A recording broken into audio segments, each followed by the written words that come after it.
Being autistic ruined my engagement, and here's how. I came across a video by Ella Watkins talking about the autistic best friend experience, and how if you mention liking a duck 11 months ago on your first meeting with an autistic person, later they're going to come and they're going to give you a toy duck or something related to that, because, and this is my interpretation of it, but as an autistic person, when you say you love something, it means something completely different than it does to a neurotypical person. For me, I love bugs. I see a bug anywhere and I cannot help but shake my hands and feel it. I feel it so intensely. I love bugs. I love bugs, and it's overwhelming. Just thinking about it, the emotions are significant.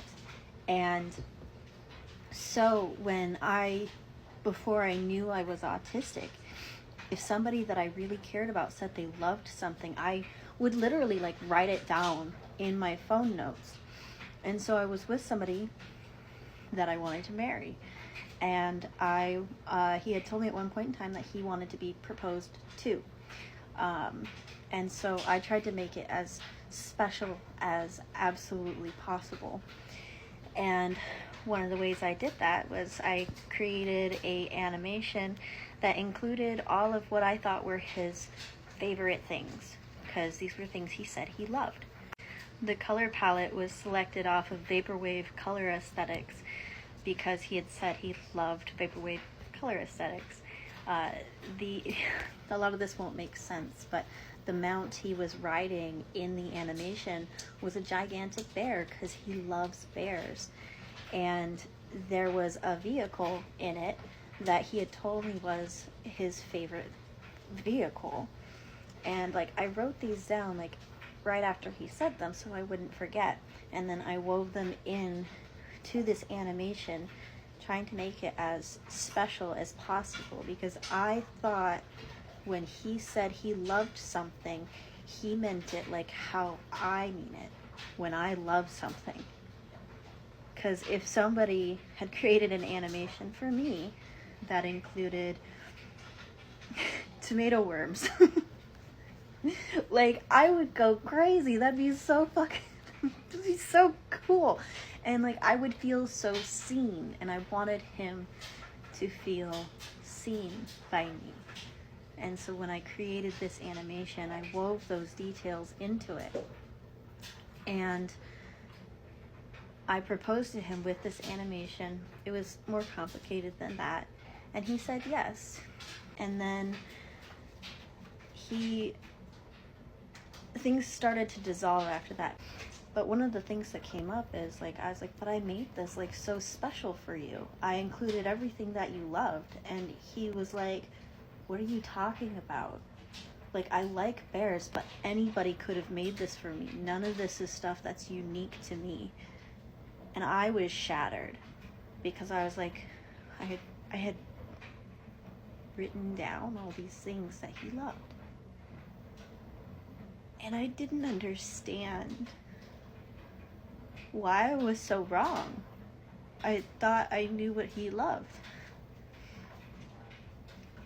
And it turns out he's neurotypical.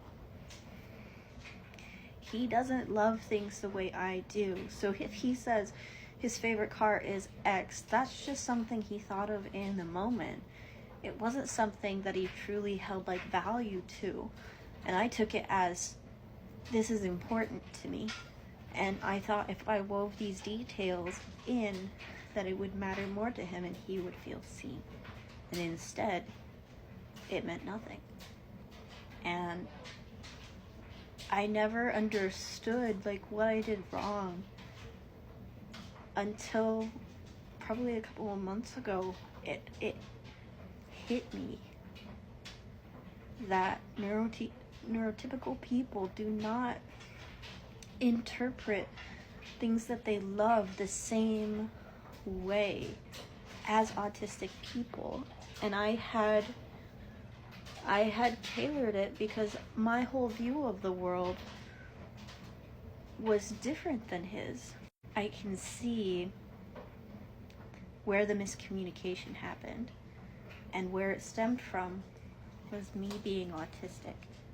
And so this thing that I had invested so much time and effort into was something that, in his eyes, anybody could have created for him based on the content of what was in it. That there was nothing truly like special to like his interests or desires, I guess. And it was because I'm autistic. And so I took him literally when he would say he loved these things. And I thought he loved them like I love my special interests. And in that miscommunication, I was left feeling undervalued and unappreciated for all of the effort that I had put in. And instead of making him feel seen, I was left feeling invisible.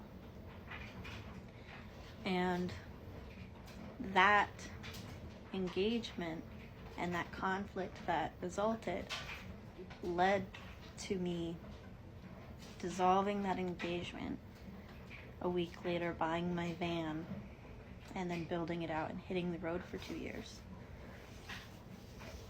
So